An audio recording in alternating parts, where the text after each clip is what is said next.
آج بات کرتے ہیں آپ کے سوالات پر۔ تو لکھتے ہیں احمد عیسیٰ بھائی، میں اپنے گھر والوں کو آپ کی الکتاب پڑھ کر سنا رہا ہوں اور ساتھ ساتھ آپ کی ڈاکومنٹری اور باقی ویڈیوز بھی ترتیب کے ساتھ دکھا رہا ہوں۔ میرے والدین کے کچھ سوالات ہیں۔ میں جانتا ہوں کہ یہ سوالات اتنے ضروری نہیں ہیں، لیکن اگر آپ ان سوالات پر بات کریں گے تو میرے والدین کے ساتھ ساتھ باقی گھر والوں کے دماغ میں بھی جو نسل در نسل منتقل ہونے والے بت موجود ہیں وہ سب ٹوٹ جائیں گے اور ان کے لیے حق کو سمجھنا مزید آسان ہو جائے گا۔ امید ہے آپ ان سوالات پر ضرور بات کریں گے۔ احمد عیسیٰ بھائی، سوالات یہ ہیں کہ بخاری و مسلم سمیت جتنی بھی احادیث کی کتابیں ہیں اور قرآن، ان کے اردو تراجم ماضی قریب میں ہی کیے گئے، تو سوال یہ پیدا ہوتا ہے کہ جو لوگ کتاب و سنت سے مراد قرآن اور حدیث کو لیتے ہیں تو کیا ان کی نظر میں یا ان کے نزدیک جب تک ان کے تراجم نہیں ہوئے تھے تب تک کہ سب لوگ گمراہ تھے، یا پھر وہ کہاں سے ہدایت لیتے تھے؟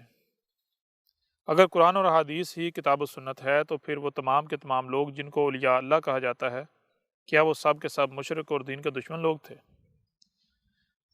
ان میں سے کسی نے بھی دین کی خدمت نہیں کی، کیونکہ ہمیں ان میں سے کسی ایک کا بھی کوئی ترجمہ نہیں ملتا، اور نہ ہی ہمیں ان کی جانب سے کچھ ایسا مواد ملتا ہے کہ جس سے یہ بات ثابت ہوتی ہو کہ وہ کتاب و سنت سے مراد قرآن و حدیث کو لیتے تھے۔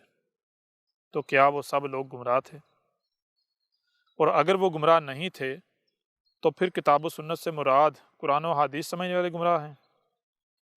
اور یہ بھی پوچھنا تھا کہ ان بزرگوں نے کیوں ان کے تراجم نہیں کیے اور آج کیوں ان تراجم پر زور دیا جاتا ہے؟ تراجم سے پہلے کس طرح حق کو سمجھا جاتا تھا اور صدیوں بعد کن ضروریات کے تحت تراجم کیے گئے؟ بہت سے بزرگ ایسے ہیں جن کو اولیاء اللہ مانا جاتا ہے، جن کے بارے میں مشہور ہے کہ وہ نہ صرف نمازیں نہیں پڑھتے تھے، روزے نہیں رکھتے تھے، بلکہ وہ نماز روزے سمیت عبادات کے شدید مخالف تھے۔ جیسے کہ بابا بلے شاہ کے بارے میں مشہور ہے کہ وہ نمازوں کے بہت خلاف تھے۔ کیا یہ بات سچ ہے؟ اگر سچ ہے تو اولیاء اللہ کے ماننے والے کیوں نماز کا انکار کرنے والے کو کافر و مرتد سمجھتے ہیں؟ ایک طرف کچھ لوگوں کو جو نماز سمیت عبادات کے منکر تھے ان کو اولیاء اللہ مانتے ہیں، اور دوسری طرف آج جو نمازوں کا انکار کرے تو اس کو کافر مانا جاتا ہے۔ یہ بات سمجھ نہیں آ رہی۔ برائے مہربانی ان تمام الجھنوں کو سلجھا دیں۔ میں ایک بریلوی گھرانے سے تعلق رکھتا ہوں، لیکن میرے والدین آج کل اہل حدیث مکتبہ فکر کے قریب ہو رہے ہیں، اور اسی دوران میں نے آپ کی ویڈیوز ان کو دکھانا شروع کی تو ان کا آپ کی طرف لگاؤ کافی زیادہ ہو گیا، لیکن ان کی یہ الجھنیں ہیں، برائے مہربانی ان الجھنوں کو دور کر دیں۔ لیکن سوال آپ کا سامنے رکھا ہے، اور اس میں سب سے پہلی بات تو یہ ہے کہ ہو سکتا ہے اس پر بات نہ کی جاتی، لیکن اس کا انتخاب اس لیے کیا کہ سننے میں یہ بہت سادہ سا سوال ہے، سادے سے سوالات ہیں، لیکن حقیقت یہ نہیں ہے۔ یہ آپ نے انتہائی غیر معمولی نکات جو ہیں وہ اٹھائے ہیں، ان کو آپ سوالات کا نام دیں یا جو بھی نام دیں، لیکن یہ انتہائی غیر معمولی ہے۔ لیکن اس سے پہلے یعنی کہ ہم اس کے اوپر بات کریں، پہلے کچھ باتیں آپ کے سامنے رکھنا بہت ضروری ہے۔ ان میں سب سے پہلی بات تو دیکھیں، اس کے اوپر بات کی ہم ابتدا کریں گے بنیاد سے، بنیاد کی طرف آئیں۔ خود کو مسلمان کہلوانے والوں کا دعویٰ کیا ہے؟ ان کا دعویٰ ہے کہ محمد جو ہے وہ ہمارا رسول تھا۔ اب قرآن سے پوچھا جائے قرآن رسول کے بارے میں کیا کہتا ہے، تو آپ قرآن اٹھا کر دیکھ لیں، قرآن ایک بار نہیں کئی بار یہ بات واضح کرتا ہے کہ رسول میں تمہارے لیے اسوۃ حسنہ ہے، رسول میں اسوہ ہے تمہارے لیے۔ اب اسوہ کا مطلب کیا ہے؟ اس کو اگر آسان اور سادہ الفاظ میں بات کی جائے تو اسوہ کہتے ہیں ایک پریکٹیکل اگزامپل کو، یعنی کیا کرنا ہے، کیسے کرنا ہے، کس طرح کرنا ہے، کیوں کرنا ہے، کب کرنا ہے، کتنا کرنا ہے، اس کو آپ کے سامنے رکھ دینا۔ تو رسول میں اسوہ ہے، اور کیسا اسوہ ہے؟ حسنہ، یعنی اس سے بہتر کوئی ہو ہی نہیں سکتا۔ رسول میں اسوۃ حسنہ کا مطلب یہ ہے کہ رب یہ کہہ رہا ہے، قرآن یہ کہہ رہا ہے کہ جو رسول ہے وہ کیا ہے، وہ ہم نے تمہارے سامنے ایک پریکٹیکل اگزامپل، عملی نمونہ رکھ دیا۔ تم دنیا میں کیوں لائے گئے ہو، کس مقصد کے لیے لائے گئے ہو، وہ مقصد کیا ہے، کیسے پہچانا ہے، کیسے پورا کرنا ہے، ہم نے عملی طور پر تمہارے سامنے رکھ دیا۔ اب اس کو دیکھ کر بالکل ویسا تم نے بننا ہے۔ اور اسی چیز کو ایک دوسرے پہلو سے قرآن آپ کے سامنے رکھتا ہے۔ قرآن کیا سامنے رکھتا ہے؟ قرآن دیکھیں، غور کیجئے گا، اصل مسئلہ یہ ہے، آج اب معاشرے میں دیکھتے ہیں تو رسولوں کے بارے میں کیا نظریہ پایا جاتا ہے، تو آپ کو اکثریت نہیں، تقریباً سب کے سب ہی ایسے ملیں گے جن کا معاملہ یہ ہے، کسی بھی مذہب سے، فرقے سے، گروہ سے تعلق رکھنے والے ہوں، ان کا نظریہ یہ ہے کہ رسول ایک مافوق الفطرت شے ہوتا ہے، اس کے پاس معجزات ہوتے ہیں، وہ معجزات سے کام لیتا ہے، وہ جیسے یہ باقی بشر ہیں اس طرح کا نہیں ہوتا، پانیوں پر چلتا ہے، ہواؤں میں اڑتا ہے، بغیر کھائے پیے زندہ رہ سکتا ہے، اس کے اوپر سورج اثر نہیں کرتا، موسموں کے اثرات اس کے اوپر مرتب نہیں ہوتے، یعنی اس کو بشر تسلیم نہیں کیا جاتا۔ ایک طرف یہ نظریہ پایا جاتا ہے، دوسری طرف آپ دیکھیں قرآن کیا کہتا ہے۔ قرآن کہتا ہے کہ کوئی ایک بھی رسول ایسا نہیں کہ جس کا کفر و کذب نہ کیا گیا ہو، کوئی ایک بھی رسول ایسا نہیں ہے۔ اور حیران کن طور پر رسول کے وفات کے صدیوں بعد جا کے، یعنی جس کی زندگی میں کفر و کذب کیا گیا ہوتا ہے، صدیوں بعد اسی کا بت بنا لیا جاتا ہے، صدیوں بعد ہر کوئی اسے پوجنا شروع کر دیتا ہے اس کی وفات کے بعد۔ تو قرآن کہہ رہا ہے کہ کوئی ایک بھی رسول ایسا نہیں ہے کہ جس کا کفر و کذب نہ کیا گیا ہو۔ اور کفر و کذب کی وجہ قرآن کیا بتاتا ہے؟ قرآن کفر و کذب کی وجہ یہ بتاتا ہے، ایک نہیں درجنوں مقامات پر قرآن یہ کہہ رہا ہے کہ ہر رسول کا کفر و کذب صرف اس وجہ سے کیا گیا کہ یہ تو ہمارے ہی جیسا بشر ہے، یہ کھاتا ہے، یہ پیتا ہے، اس کی بیوی ہے، اس کے بچے ہیں، یہ ہماری ہی طرح پیدا ہوا ہے، ہماری ہی طرح کھانے پینے کا محتاج ہے، تو ہم اس کو رسول مان لیں۔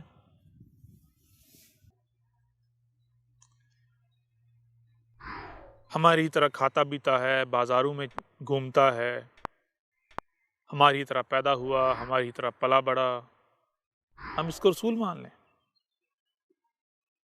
یعنی قرآن کہہ رہا ہے رسول کا کفر و کذب کیوں کیا جاتا ہے، کیوں کیا گیا، اور ہر رسول کا کفر و کذب کیا گیا، کوئی ایک بھی ایسا نہیں جس کا کفر و کذب نہ کیا گیا ہو۔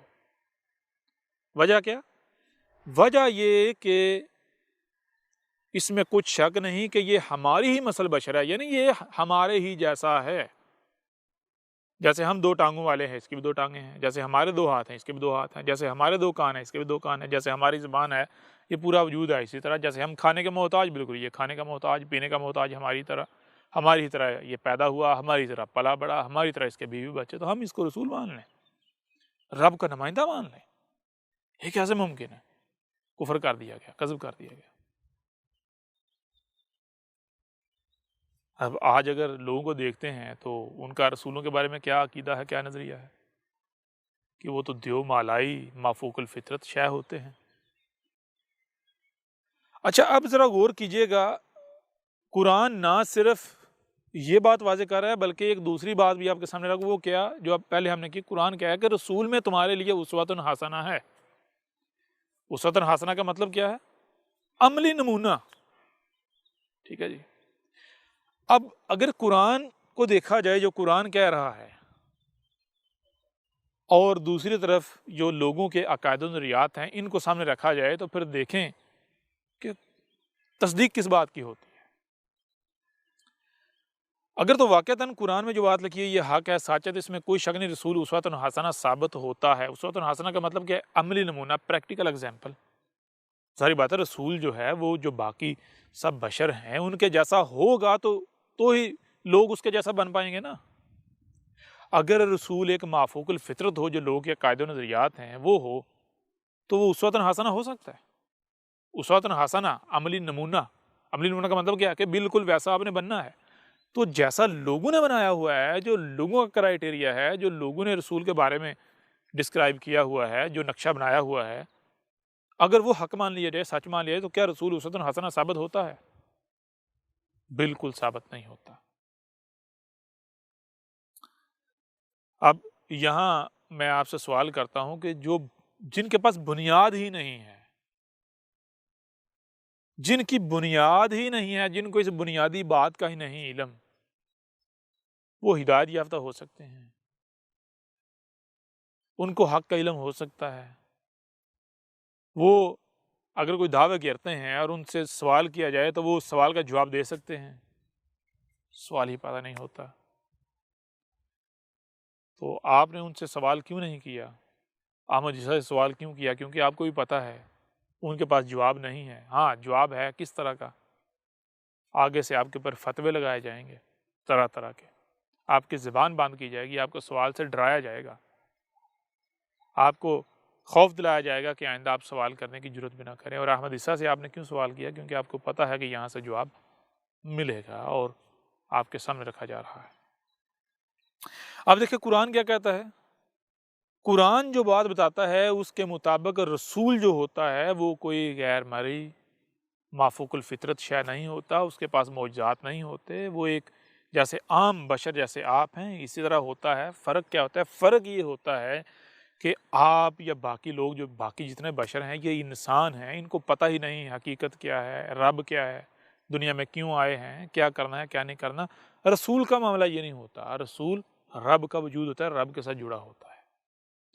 وہ کوئی بھی عمل کرتا ہے تو وہی کرتا ہے جو اس کا رب اسے کہہ رہا ہوتا ہے۔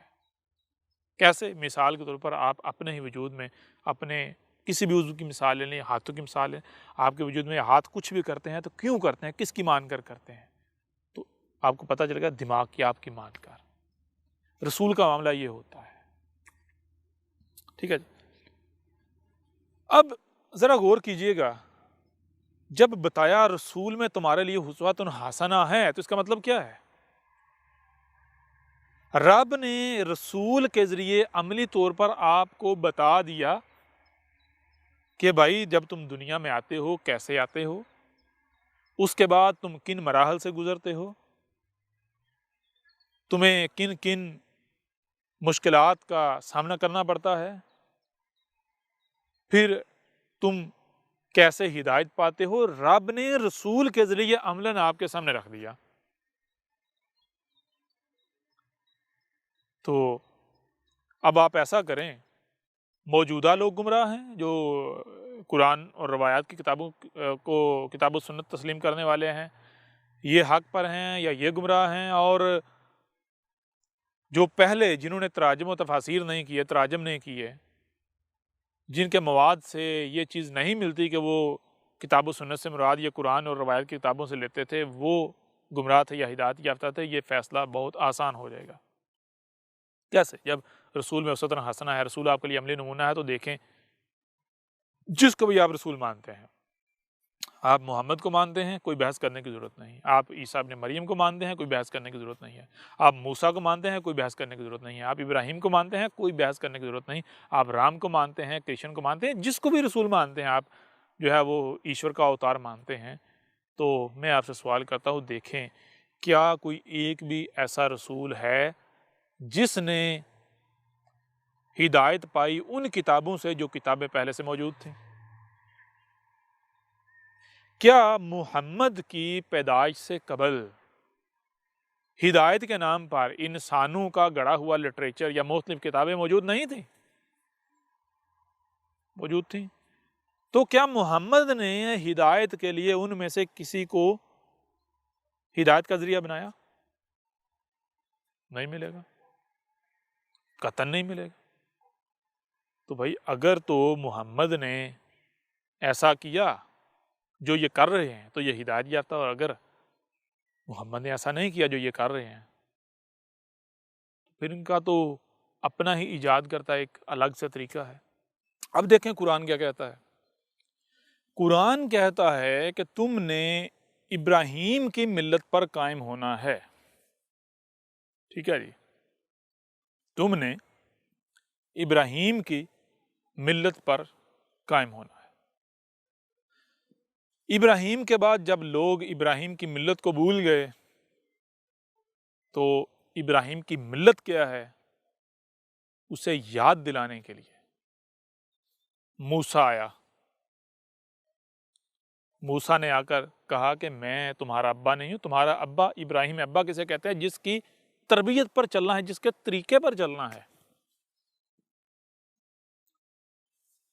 موسیٰ کے بعد ایک وقت آیا، لوگ پھر ابا ابراہیم کی ملت کو بھول گئے۔ انہیں پتہ نہیں ہمارا ابا ابراہیم ہے، یعنی ہم نے ابراہیم کی ملت پر چلنا ہے، یعنی ابراہیم کے جیسا بننا ہے۔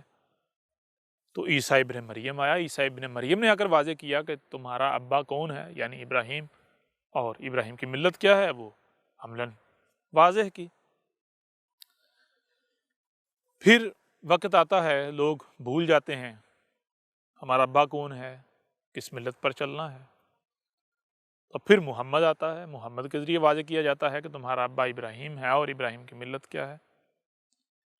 اب آپ ابراہیم کی زندگی کو سامنے رکھیں تو میں آپ سے سوال کرتا ہوں، کیا ابراہیم نے ہدایت کے لیے جو اس وقت اس کے آباء و اجداد سے منتقل ہونے والا لٹریچر تھا، کتابیں تھیں، اس کا سہارا لیا؟ ان کو ہدایت کا ذریعہ بنایا؟ تھوڑا سا غور کریں، ابراہیم جب دنیا میں آیا تو اس سے پہلے جو لٹریچر موجود تھا ہدایت کے نام پر، کیا ان لوگوں کا یہ کہنا تھا کہ بھائی یہ شیطان کا لٹریچر ہے، یہ شیطانی کتابیں ہیں، یہ کہنا تھا، یہ دعویٰ تھا؟ یا پھر ان کا بھی دعویٰ یہی تھا کہ یہ لٹریچر ہمارے رب کا دیا ہوا ہے، اس کے رسولوں کے ذریعے، جی وہ نیک لوگوں کے ذریعے، صلحاء کے ذریعے، سلف صالحین کے ذریعے؟ اگر تو ان کا دعویٰ یہ تھا کہ بھائی یہ شیاطین کا لٹریچر ہے، پھر تو سمجھ آتی ہے بھائی ابراہیم نے کہا جی یہ شیاطین کا لٹریچر ہے، تم خود کہہ رہے ہو تو میں اسے کیوں ہدایت لوں؟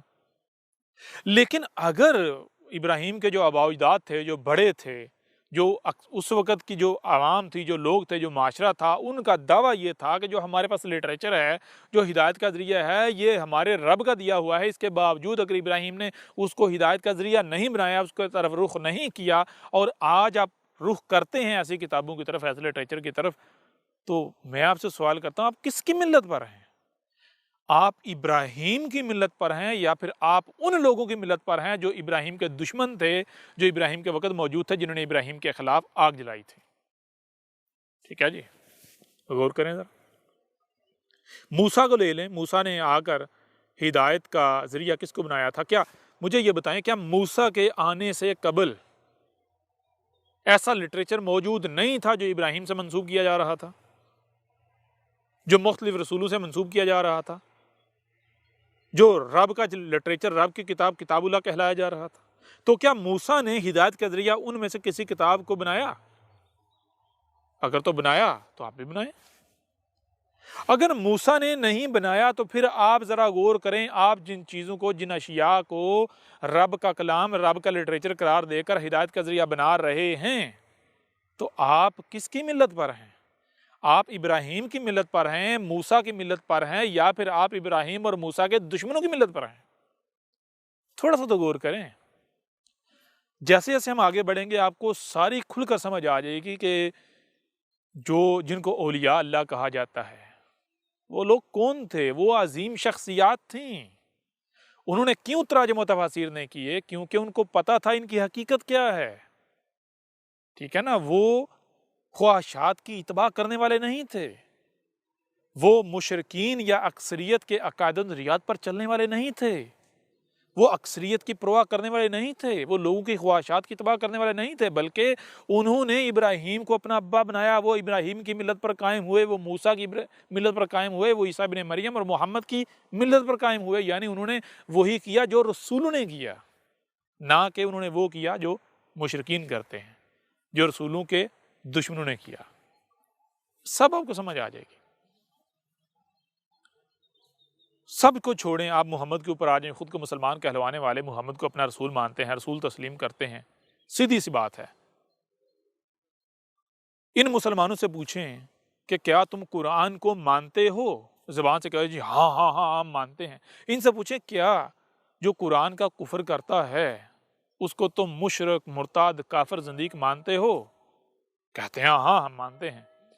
اب ایسا کریں کہ ان سے پوچھیں کہ کیا تم قرآن کی مان رہے ہو؟ تو زبان سے کہیں گے ہاں، لیکن جب آپ قرآن ان کے سامنے رکھیں گے تو پھر ان کا رویہ دیکھیں۔ مثال کے طور پر قرآن کیا کہتا ہے؟ قرآن کہتا ہے رسول میں تمہارے لیے اسوۃ حسنہ ہے۔ ٹھیک ہے جی، اسوۃ حسنہ کا مطلب کیا ہے؟ عملی نمونہ۔ تو ان سے پوچھیں بھائی ذرا اپنی زندگی میں جھانکو، دیکھو اور بتاؤ کہ کیا تم بالکل ویسے بن رہے ہو جیسا رسول اللہ، جس کو بھی تم رسول مانتے ہو؟ ہمیں اس سے کوئی غرض نہیں، کوئی پرواہ، کوئی یعنی کہ ہم بحث نہیں کرتے۔ کیا تم اسی طرح ہدایت پا رہے ہو؟ کیا تم نے اسی کو ہی ہدایت کا ذریعہ بنایا ہوا ہے جس کو محمد نے ہدایت کا ذریعہ بنایا تھا؟ جی؟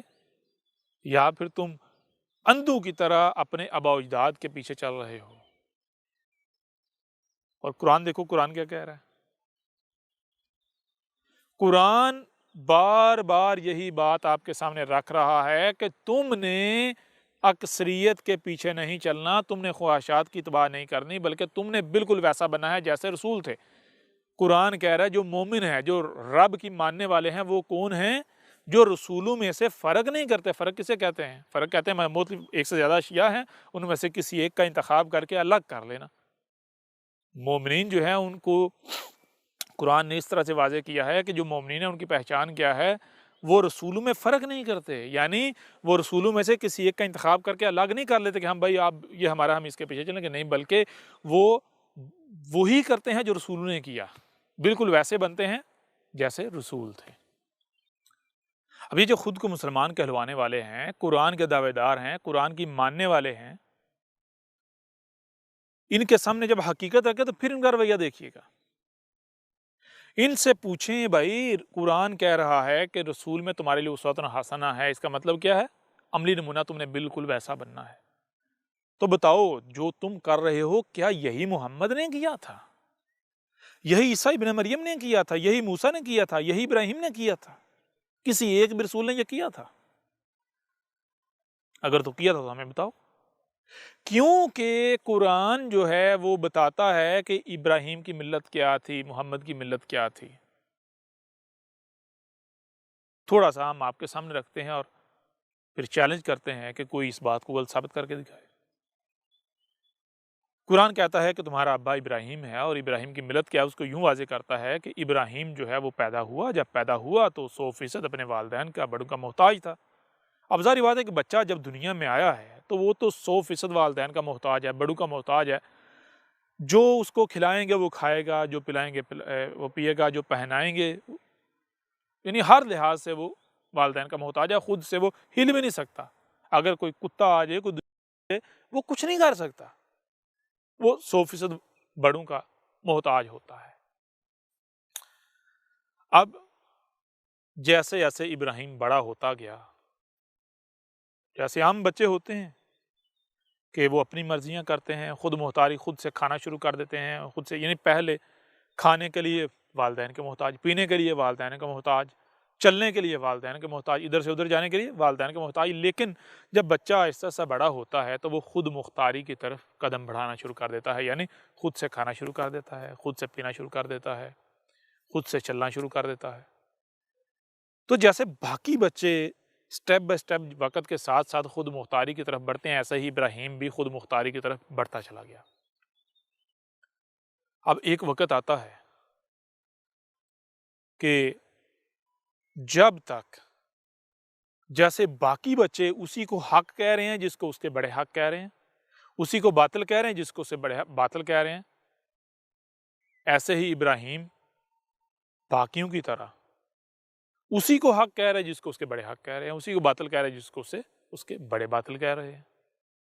لیکن جب ابراہیم باشعور ہو جاتا ہے، باقی بچے بھی باشعور ہو جاتے ہیں، یعنی صحیح اور سمجھ کی پہچان کرنے کی صلاحیت آ جاتی ہے، عقلی طور پر بالغ ہو جاتے ہیں، تو باقی بچوں کا کیا معاملہ ہے، باقی لوگوں کا کیا معاملہ ہے؟ ان کا معاملہ یہ ہے کہ وہ ہر لحاظ سے بالغ ہونے کے باوجود وہ اسی کو حق کہتے ہیں جس کو ان کے بڑے حق کہہ رہے ہیں، اسی کو باطل کہتے ہیں جس کو ان کے بڑے باطل کہہ رہے ہیں، یعنی جو بڑوں سے ملا اسی کے اوپر ڈٹے ہوئے ہیں۔ ابراہیم کا معاملہ وہ نہیں ہے۔ ابراہیم کا معاملہ یہ ہے کہ ابراہیم نے دیکھا کہ بھائی میں جب تک والدین کا یا بڑوں کا محتاج تھا تو ظاہری بات ہے میں خود تو کر ہی نہ سکتا تھا، کچھ کر نہیں سکتا تھا، لیکن جیسے جیسے میں بڑوں کا یعنی جیسے جیسے میں بڑا ہوا اور بڑوں کا محتاج نہیں رہا، میں خود مختار ہوا، تو آج جہاں میں 99% معاملات میں خود محتاج یعنی کہ خود مختاری کا دعویٰ کر رہا ہوں، اعلان کر رہا ہوں، سارا کچھ خود کر رہا ہوں، تو جو 100واں معاملہ ہے اس میں خود مختار ہونے کے باوجود، صلاحیتیں حاصل ہونے کے باوجود میں والدین کا یا بڑوں کا محتاج کیوں ہوں؟ میں آج بھی یعنی باشعور ہونے کے باوجود، عقلی طور پر بالغ ہونے کے باوجود اسی کو حق کہہ رہا ہوں جس کو بڑوں نے حق کہا، اسی کو باطل کہہ رہا ہوں جس کو بڑوں نے باطل کہا۔ اگر میں نے اسی کو حق کہنا ہے جس کو بڑوں نے حق کہا، اسی کو باطل کہنا ہے جس کو بڑوں نے باطل کہا، تو مجھے عقل دینے کی کیا ضرورت تھی؟ میرے رب نے مجھے شعور کیوں دیا؟ کیا میرا رب مجھ سے یہ حساب لے گا، یہ پوچھے گا کہ بتا تو نے کیا وہی کیا جو تیرے بڑوں نے کیا تھا؟ کیا اسی کو تو نے حق کہا جس کو تیرے بڑوں نے حق کہا تھا؟ اگر تو نے وہ نہیں کیا جو تیرے بڑوں نے کیا تو تجھے سزا دی جائے گی۔ تو نے اگر اسے حق نہیں کہا جو تیرے بڑوں نے جسے حق کہا تو تجھے سزا دی جائے گی، یا پھر ان کا معاملہ اپنا ہے، میرا معاملہ اپنا ہے، ان کو بھی شعور دیا گیا، مجھے بھی شعور دیا گیا، ان کو بھی صحیح اور غلط کا فیصلہ کرنے کی صلاحیت دی گئی، مجھے بھی صحیح اور غلط کا فیصلہ کرنے کی صلاحیت دی گئی۔ اگر وہ عقل کا استعمال نہیں کرتے تو کیا میں بھی نہ کروں؟ یہ کہاں لکھا ہے؟ تو ابراہیم نے کیا کیا؟ ابراہیم نے وہ نہیں کیا جو اکثریت کر رہی ہے، ابراہیم نے وہ نہیں کیا جو نسل در نسل ہوتا چلا آ رہا ہے، بلکہ ابراہیم نے آ کر روایت توڑ دی۔ نسل در نسل کیا چلا آ رہا ہے؟ نسل در نسل یہ چلا آ رہا ہے کہ ہر کوئی اسی کو حق کہہ رہا ہے جس کو اس کے بڑے حق کہہ رہے ہیں، اسی کو باطل کہہ رہا ہے جس کو اس کے بڑے باطل کہہ رہے ہیں۔ لیکن ابراہیم نے آ کر کہا کہ گدھے کے بچوں، جب پیدا ہوئے تھے تم 100% والدین کے محتاج تھے، سمجھ آتی ہے اس وقت تم وہی کھاتے، وہی پیتے، وہی پہنتے جو تمہارے بڑے تمہیں کھلاتے پلاتے پہناتے تھے، اسی کو تم صحیح کہتے تھے جس کو وہ صحیح کہتے، اسی کو غلط کہتے جس کو وہ غلط کہتے تھے۔ سمجھ آتی ہے کیونکہ تم ان کے محتاج تھے، تم خود سے کر نہیں سکتے، تمہارے پاس یہ صلاحیت ہی نہیں تھی۔ لیکن جب تمہارے پاس صلاحیتیں آنا شروع ہوئی تو کیا صلاحیتیں آنے کے باوجود بھی تم والدین کے محتاج یعنی بڑوں کے محتاج رہے؟ وہی کھاتے ہو جو تمہارے بڑے کھلاتے ہیں، وہی پیتے ہو جو بڑے پلاتے ہیں، یعنی بڑوں کی من پسند کا کھاتے ہو، بڑوں کی من پسند کا پیتے ہو، بڑوں کی مرضی سے چلتے ہو، بڑوں کو کہتے ہو بھائی ہمیں اٹھا کے ادھر سے ادھر لے کے جاؤ، یا خود چلتے ہو، کہیں کسی کو کچھ کہنا ہو تو بڑوں کو کہتے ہو ہماری ترجمانی کرو، یا خود بولتے ہو۔ جب باقی سب معاملات میں خود مختاری کا اعلان کرے اور دعویٰ کرے تو اس معاملے میں یہ جو ایک معاملہ ہے اس میں کیوں ان کے محتاج بنے ہوئے ہو؟ اس میں کیوں خود مختاری کا اعلان نہیں کرے، دعویٰ نہیں کرے؟ اگر تو خود مختاری کا دعویٰ نہیں کرنا تو پھر 100% نہ کرو، اگر کرنا ہے تو 100% کرو۔ تو ابراہیم نے کیا کیا؟ ابراہیم نے منافقت نہیں کی، ابراہیم نے 100% خود مختاری کا دعویٰ کیا۔ تو ابراہیم نے کیا کیا؟ ابراہیم نے کہا بھائی ٹھیک ہے، میرے رب نے مجھے عقل دی ہے، میں ایک بار تحقیق کرتا ہوں، اگر وہ حق ثابت ہوا جو مجھے میرے بڑوں سے ملا تو میں کون ہوتا ہوں اسے غلط کہنے والا، اسے باطل کہنے والا؟ میں چاہ کر بھی اسے باطل نہیں کہہ سکتا۔ لیکن اگر وہ باطل ثابت ہو گیا اور میں اندھوں کی طرح اسی پر ڈٹا رہا تو نقصان کس کا؟ دوسروں کا یا میرا؟ عقل کو سزا دی جائے گی، اگر مجھے مثال کے چوٹ مجھے لگتی ہے، درد کسی دوسرے کو ہوتا ہے؟ درد تو اسی کو ہوتا ہے جس کو چوٹ لگتی ہے۔ کل کو اگر سزا مجھے دی جائے گی تو میری سزا کوئی درد کسی اور کے ساتھ شیئر ہوگا؟ درد کسی دوسرے کو ہوگا؟ جب درد مجھے ہی ہوگا تو کیوں نہ میں آج غور کر لوں، تحقیق کر لوں، اگر وہی حق ثابت ہوتا ہے تو زبردست اسی کے اوپر چلیں گے۔ لیکن کہیں ایسا نہ ہو کہ وہ تو باطل ثابت ہو جائے گا، حق کچھ اور ہو۔ تو یہ کیا ابراہیم نے کیا دیکھا؟ ابراہیم نے دیکھا بھائی ہر کسی کا دعویٰ ہے کہ میں حق پر ہوں، وہ کہہ رہا میں حق پر ہوں، وہ کہہ رہا میں حق پر ہوں، وہ کہہ رہا میں حق پر ہوں۔ کس بنیاد پر؟ اس سے پوچھا بھائی تو کس بنیاد پر حق پر ہے؟ وہ کہتا جی کیونکہ اکثریت اس پر چل رہی ہے، کیونکہ جی یہ ہمارے بڑوں کا دین ہے، یہ نسل در نسل چلا آ رہا ہے، اس لیے ہمارے بڑے کیسے غلط ہو سکتے ہیں؟ اس بنیاد پر وہ کہہ رہا میں حق پر ہوں۔ تو یہ بنیاد تو ہر ایک کسی کے پاس ہے، ہر کسی کا یہی دعویٰ ہے۔ اگر اس بنیاد پر، یعنی کہ یہ سچا ہونے کی بنیاد ہے، یہ سچ کی دلیل ہے، تو پھر باطل کون ہے؟ پھر تو ساری سچے ثابت ہو جاتے ہیں۔ اب ایسا کیسا ممکن ہے کہ آپس میں سب ایک دوسرے سے اختلاف کر رہے ہوں اور وہ سچے بھی ہوں؟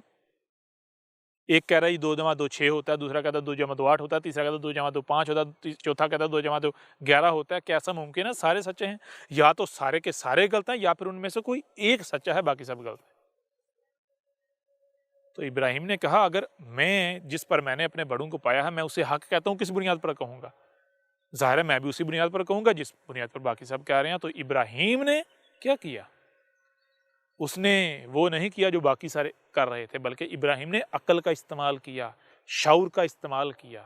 جب عقل کا استعمال کیا، غور و فکر کیا، تحقیق کی، تو نتیجہ کیا نکلا؟ اور وہ تحقیق کیا تھی؟ تحقیق یہ نہیں تھی کہ کسی کی اینک لگا کے تو تحقیق کا نام سے شروع ہو جانا۔ جب آپ کسی کی اینک لگاتے ہیں تو آپ اپنی نظر سے نہیں، اس کی نظر سے دیکھتے ہیں۔ آپ جب مثال آپ کہتے ہیں ہم کتابیں پڑھ کے ہدایت پا جائیں، جب آپ کتاب پڑھ رہے ہوتے ہیں تو وہ حق نہیں پڑھ رہے ہوتے، آپ اس کے خیالات پڑھ رہے ہوتے ہیں۔ کل کو آپ جب بولیں گے تو آپ اس کی زبان بن جائیں گے، جس کے خیالات آپ نے پڑھے، جس کی تحریر آپ نے پڑھی۔ تحقیق یہ نہیں ہوتی۔ تحقیق کے بہرحال جیسے آگے بڑھیں گے سب واضح ہو جائے گا۔ تو ابراہیم نے کیا کیا؟ اب جب ابراہیم نے شعور کا استعمال کیا، کیا ہے شعور؟ سننے کے لیے کان دیے گئے، دیکھنے کے لیے آنکھیں دی گئی، جو سنائی اور دکھائی دے رہا ہے اسے سمجھنے کی صلاحیت دی گئی۔ تو ابراہیم کو جو بھی سنائی دے رہا تھا، جو بھی دکھائی دے رہا تھا، اسے سمجھنے کی کوشش کرنا شروع کر دی، سمجھنا شروع کر دیا۔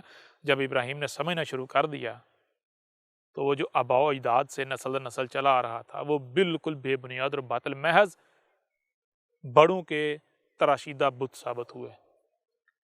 تو کیا ابراہیم نے پھر ان بتوں کو گلے لگایا، سینے سے لگایا، یا پھر ان بتوں کو توڑا؟ ٹھیک ہے نا؟ یہ ہے ابراہیم کی ملت۔ ابراہیم کے ساتھ کتنے تھے؟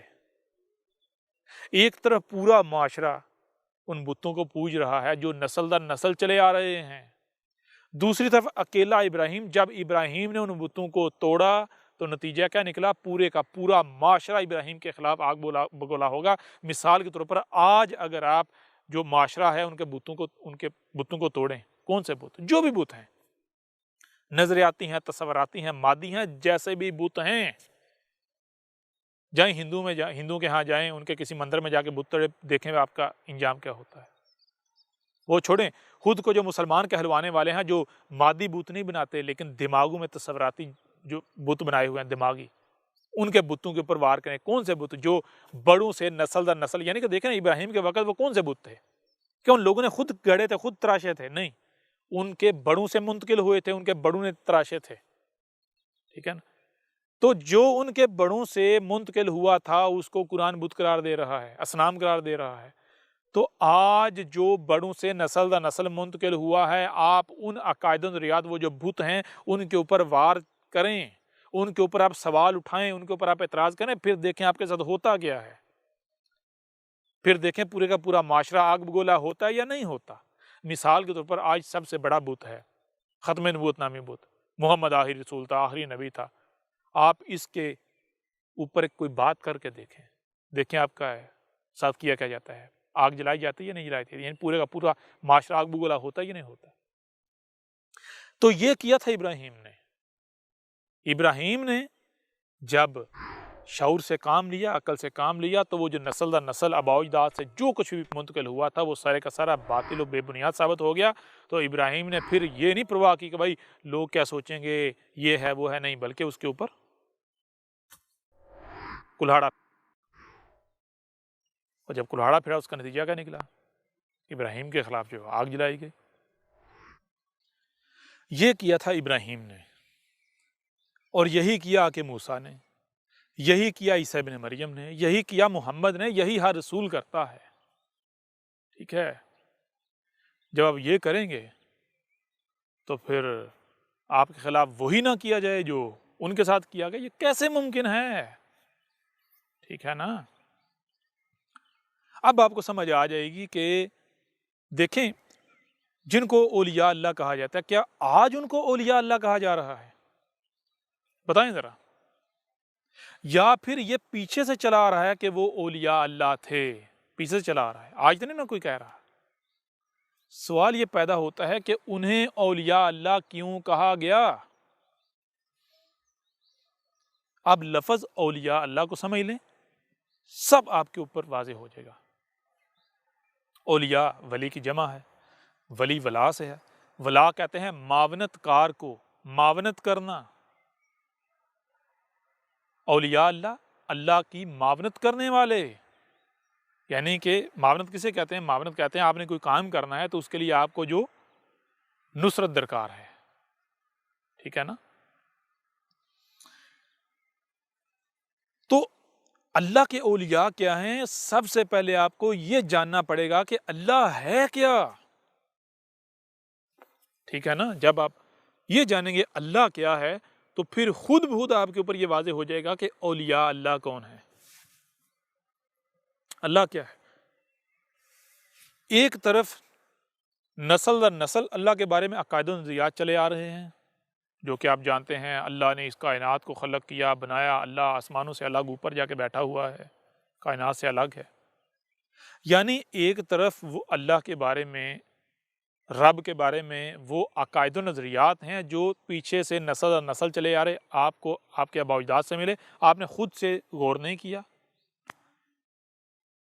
دوسری طرف آپ کو آپ کے رب نے، دیکھیں، کان دیے ہیں جن سے سنائی دیتا ہے، آنکھیں دی ہیں جن سے دکھائی دیتا ہے، اور صرف کان اور آنکھیں نہیں دی بلکہ جو سنائی اور دکھائی دیتا ہے اسے سمجھنے کی صلاحیت بھی دی۔ اب اللہ کسے کہتے ہیں؟ اللہ تو کہتے ہیں جو آپ کا کریٹر ہے، آپ کا رب، جس نے آپ کو کریٹ کیا، بنایا، جو آپ کا خالق ہے۔ تو آپ ایسا کریں نا، رب کے دیے ہوئے ہی ان ٹولز کا استعمال کریں اور دیکھیں کہ آپ کا کریٹر ثابت کون ہوتا ہے۔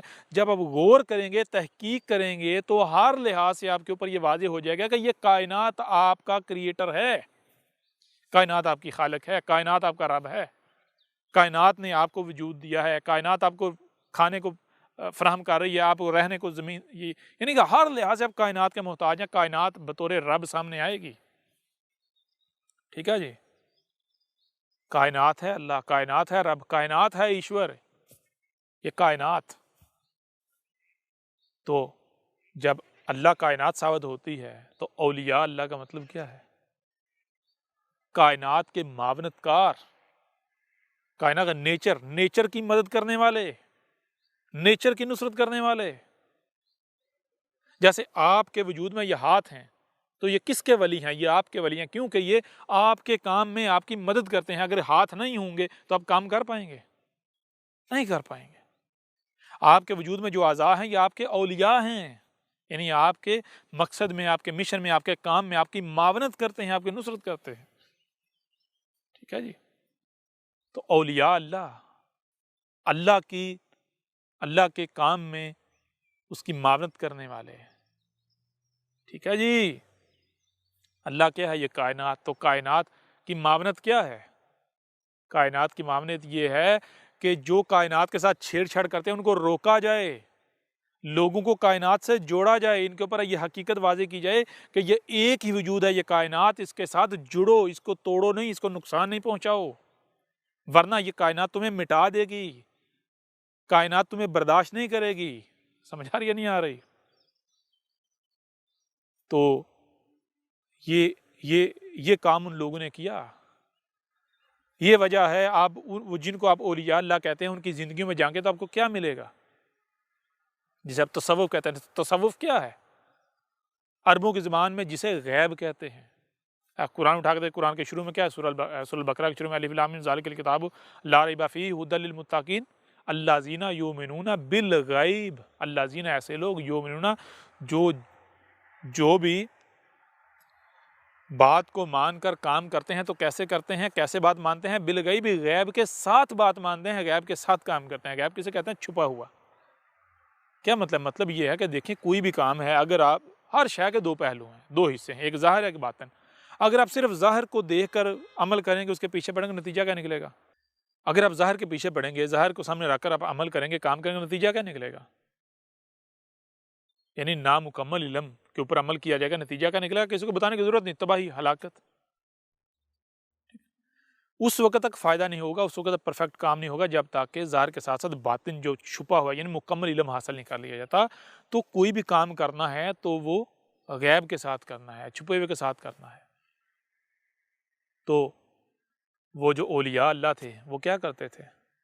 وہ کوئی بھی عمل کرنے سے پہلے غیب کو جانتے تھے۔ غیب کیسے جانا جائے گا؟ جب آپ اپنے کانوں کا، آنکھوں کا اور دماغ کا استعمال کریں گے تو آپ کے کان، آنکھیں اور دماغ آپ کو اس نتیجے پر پہنچائیں گے کہ اس کائنات میں جو ظاہر آپ کو نظر آ رہا ہے یہی کل کا کل نہیں ہے، بلکہ یہ تو بہت تھوڑا ہے، اس کے برعکس باطن بھی ہے، چھپا ہوا جو کوئی غیب ہے۔ کوئی بھی عمل کرنا ہے تو جب تک تم غیب کو جان نہ لو تب تک عمل نہ کرنا، کیوں؟ ورنہ اگر تم کام کرو گے تو کائنات میں خرابیاں ہوں گی، تباہیاں آئیں گی۔ کوئی بھی عمل کرنا ہے تو عمل کرنے سے پہلے غیب کو جان کے، تو اب غیب کو کیسے جانا جائے گا؟ غیب کو جانا جائے گا، غیب کو جاننے کے لیے، غیب کو دیکھنے کے لیے آپ کے وجود کے اندر ایک ڈیوائس لگائی گئی ہے، دل۔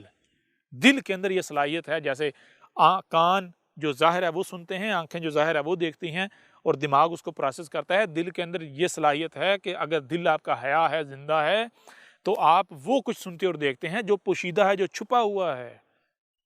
ٹھیک ہے نا؟ تو وہ جو جن کو آپ اولیاء اللہ کہتے ہیں، کیوں انہوں نے جو ہے وہ ہدایت کا ذریعہ اس لٹریچر کو نہیں بنایا، ان کے تراجم و تفاسیر نہیں کیے؟ کیونکہ ان کو پتا تھا یہ ہمارا کام ہی نہیں ہے، ان سے ہدایت نہیں مل سکتی، ہدایت رب سے ملے گی۔ رب کیا ہے؟ یہ کائنات، رب کی طرف اپنا رخ، کائنات کی طرف اپنا رخ کرو، پھر دیکھو ہدایت ملتی ہے یا نہیں ملتی۔ ٹھیک ہے نا؟ وہ رب کے ساتھ جڑے، کائنات کے ساتھ جڑے، جب کائنات کے ساتھ جڑے تو پھر دل کے ذریعے کائنات نے ان کو وہ کچھ دکھایا جو یہ کان، یہ آنکھیں نہیں سن دیکھ سکتے، جو یہ دماغ نہیں سمجھ سکتا۔ ٹھیک ہے نا؟ اس وجہ سے انہوں نے ان کے تراجم نہیں کیے، کیونکہ وہ جانتے تھے ان کی حقیقت کیا ہے۔ قرآن کے تراجم و تفاسیر انہوں نے جو ہے وہ نہیں کیے۔ کیوں نہیں کیے؟ کیونکہ ان کو پتا تھا قرآن کیا ہے۔ قرآن کو پتا یہ اساطیر الاولین نہیں ہے۔ ان کو پتا تھا قرآن میں الاولین کے مسئلوں سے آج کا ذکر ہے، تو کوئی بھی آیت اس وقت تک بین ہوگی نہیں جب تک اس کا مستقر نہیں آ جاتا۔ تو قرآن جو ہے وہ تو اس کی آیات بکھری پڑی ہیں، کسی آیت نے کبھی جا کے بین ہونا ہے، کسی نے کبھی، اس وقت تک بین ہو ہی نہیں سکتے جب تک کہ وہ ایمڑ، وہ واقعہ، وہ حادثہ ہوگا نہیں۔ تو وہ کہ دماغ خراب تھا، جو یعنی کہ وہ شریک بنے رب کے، وہ تراجم کریں۔ جس چیز کو رب نے بیان کرنا ہے، جس آیت کو رب نے 1000 سال بعد جا کے بیان کرنا ہے، وہ 1000 سال پہلے بیان کرنے کے پیچھے پڑ جائیں، کیا وہ شریک تھے رب کے؟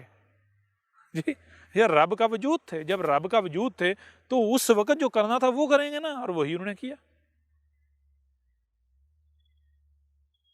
اور یہ جو کتاب اللہ کا مطلب ہے اللہ کا کتب ہوا ہونا۔ تو اللہ کہاں کتب ہوا ہے؟ یہ درختوں کی صورت میں، چرند پرند کی صورت میں، یہ زمین کی صورت میں، سیاروں، یہ کائنات، یہ اللہ رب ہی تو ہے، اللہ ہی تو ہے کتب ہوا۔ کتاب اللہ کیا ہے؟ کتاب اللہ یہ کائنات ہے۔ اور سنت رسول، رسول کا طریقہ، سنت کسے کہتے ہیں؟ طریقے کو۔ سنت رسول کا طریقہ۔ رسول کا طریقہ کیا ہے؟ کس طرح رسول نے حق کو پہچانا، رب کو پہچانا، کس طرح رسول نے دنیا میں آنے کے مقصد کو پہچانا اور کس طرح اس کو پورا کیا۔ یہ طریقہ کیا رسول نے ایک کتابوں کے پیچھے چلا، جو اباؤ سے لٹریچر چلا اس کے پیچھے چلا، اس کے تراجم و تفاسیر کیے؟ جی یہ ہے۔ تو سیدھی سی بات ہے۔ دیکھیں اب مسئلہ کیا ہے؟ مسئلہ یہ ہے کہ جو لوگ اولیاء اللہ کے ماننے کے دعوے دار ہیں وہ بھی بہت بری طرح پھنس چکے ہوئے ہیں۔ کیونکہ ان کو پتہ ہی نہیں کہ آہستہ آہستہ وہ ایک ایسے دجل کا شکار ہو گئے۔ اب وہ نہ ادھر کے رہے نہ ادھر کے رہے۔ وہ اولیاء اللہ کو ماننے کے دعوے دار تو ہیں، لیکن آج نہ ہی وہ ان کی تعلیمات پر چل سکتے ہیں اور نہ ہی ان کا دفاع کر سکتے ہیں۔ کیونکہ انہوں نے اب دوسری کشتی کے اوپر بھی پاؤں رکھ دیا۔ ہوا کیا؟ اس کو تھوڑا سا آپ کو تاریخ کی نظر سے دیکھنا پڑے گا، تھوڑا تاریخ کے آئینے میں دیکھنا پڑے گا۔ دیکھیے ایک وقت تھا جب جو محمد کو رسول ماننے کے دعوے دار تھے ان کے پر عروج تھا اور ان کے دشمن ان سے کانپتے تھے۔ اب وہ جو دشمن ہیں انہوں نے دیکھا کہ وہ کیا چیز ہے، کیا وجہ ہے جس وجہ سے یہ ہمارے اوپر راج کر رہے ہیں، حکومت کر رہے ہیں، اور ہم ان کے غلام بنے ہوئے ہیں۔ ہم اپنی مرضی سے نہیں جی سکتے، ہمیں ان کے قوانین کے ماتحت جینا پڑتا ہے۔ تو انہوں نے دیکھا کہ بھائی ان کا تعلق کائنات یعنی رب کے ساتھ ہے، یہ کائنات کی رہنمائی میں چل رہے ہیں، رب کی رہنمائی میں چل رہے ہیں۔ رب کی رہنمائی کیا؟ ظاہر اور باطن دونوں کو سامنے رکھ کے چل رہے ہیں۔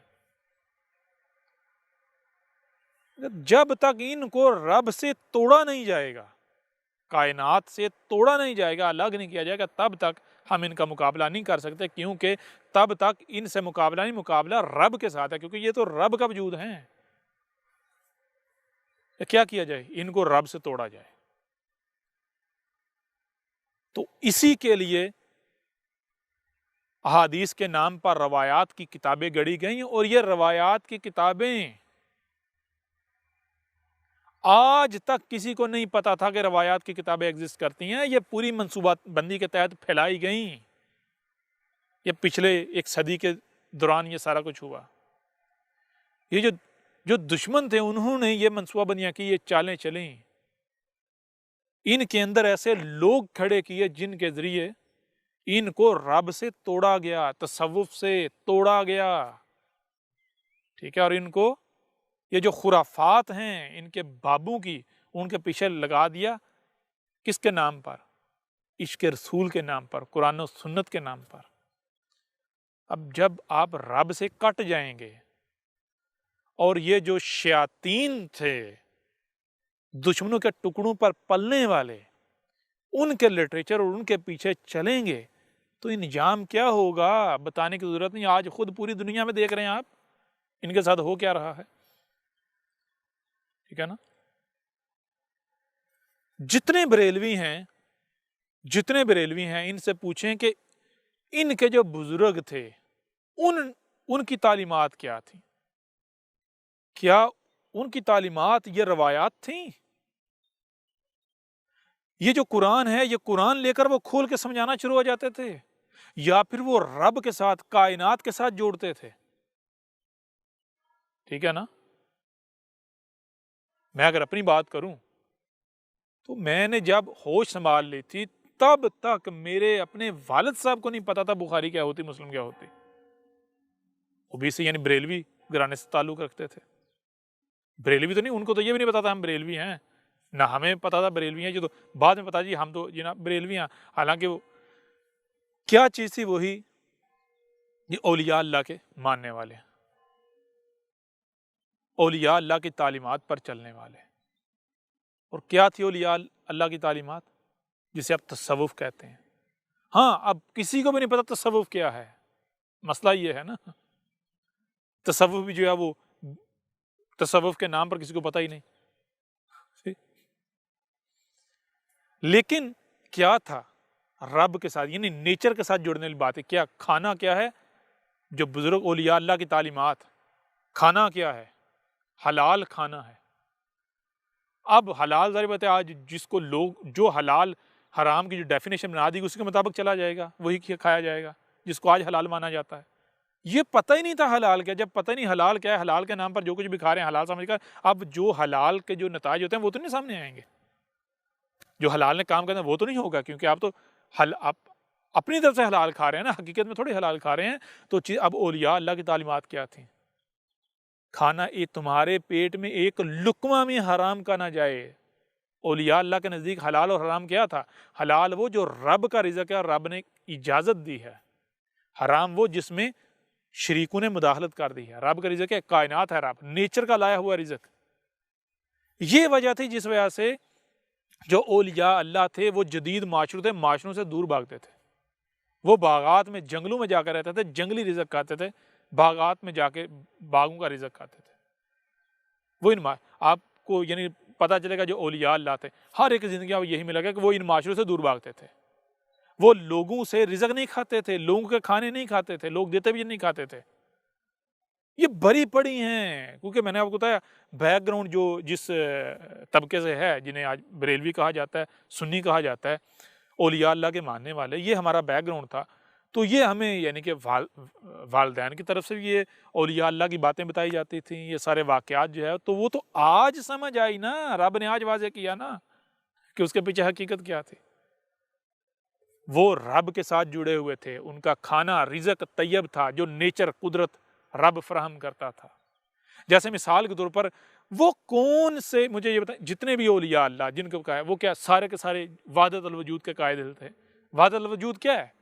وحدت الوجود کا مطلب یہ ہے کہ یہ کائنات جو ایک ہی وجود ہے، اس سے الگ نہیں ہونا. جو اس سے الگ ہوا، جو اس سے کٹ رہا کائنات سے، وہ شریک ہے، مشرک ہے، یہ شرک ہے. وحدت الوجود کا مطلب کیا ہے؟ ایک کائنات یہ ایک ہی وجود ہے، اس کے ساتھ جڑنا ہے، اس سے کٹنا نہیں. اگر کٹو گے تو کائنات میں رب کے ساتھ دشمنی کا سبب بنو گے، کائنات رب تمہیں مٹا دے گا، ذلت تو مسکنت کا نشان بنا دے گا، عبرت کا نشان بنا دے گا. یہ تھے حقائق، ٹھیک ہے نا. تو یہ پوری منصوبہ بندی کے تحت دشمنوں نے ایسے لوگوں کو اٹھایا، عربوں میں ایسے لوگوں کو اٹھایا، ہند کے اندر ایسے لوگوں کو اٹھایا، یہاں مدرسے قائم کروائے. یہ پہلے مدرسے کہاں تھے؟ ٹھیک ہے نا. یہ جو کچھ بھی ہے، یہ سر جو اولیاء اللہ جنہیں آپ کہتے ہیں، کون سا جتنے بھی اولیاء وہ کہاں نمازیں پڑھتے تھے، کہاں یہ حج روزے، یہ سارا کچھ، ان کو پتا تھا یہ ساری خرافات ہیں، ان کو پتا تھا حقیقت کیا ہے. ٹھیک ہے نا. تو اب یہ چیز بھی ہے، آپ ایک طرف احمد عیسیٰ کی دعوت رکھیں، ڈاکومنٹری رکھیں، اہل کتاب کو رکھیں، اسے پڑھیں، آپ دیکھیں. دوسری طرف آپ جو اولیاء اللہ ہیں ان کو سامنے رکھیں، تو پھر آپ کو ساری چیزیں سمجھ آ جائیں گی. سب آپ کو سمجھ آ جائے گا، کون قرآن کو ماننے والا ہے، کون کتاب اللہ کو ماننے والا ہے، کون رب کا غلام ہے، کون اولیاء اللہ کو ماننے والا ہے، اور کون ہے جو مشرک ہیں. ٹھیک ہے نا. وہ جو چرب زبانوں کے شکار ہیں، جو اکثریت کے پیچھے چلنے والے ہیں. سب حقائق جو ہیں وہ آپ کے اوپر کھل کر واضح ہو جائیں گے. اس نشست کو یہیں پر ختم کرتے ہیں. اگلی نشست میں پھر کبھی اس موضوع کے اوپر مختلف پہلوں سے بات کرنے کے، مجھے لگتا ہے اس میں انہی پہلوں سے کافی ہے. پھر ملیں گے. احمد عیسیٰ کون ہے؟ کیا آپ احمد عیسیٰ کو جانتے ہیں؟ احمد عیسیٰ وہ ہے جس نے ان باتوں پر سے پردہ اٹھایا ہے جس پر آج ہر کوئی اختلاف کر رہا ہے. حق اور باطل کی پہچان اب انتہائی آسان. آج ہی الکتاب کو ڈاؤن لوڈ کریں. مزید ویڈیوز کے لیے احمد عیسیٰ کے یوٹیوب چینل کو وزٹ کریں اور چینل کو سبسکرائب کرنا مت بھولیے گا.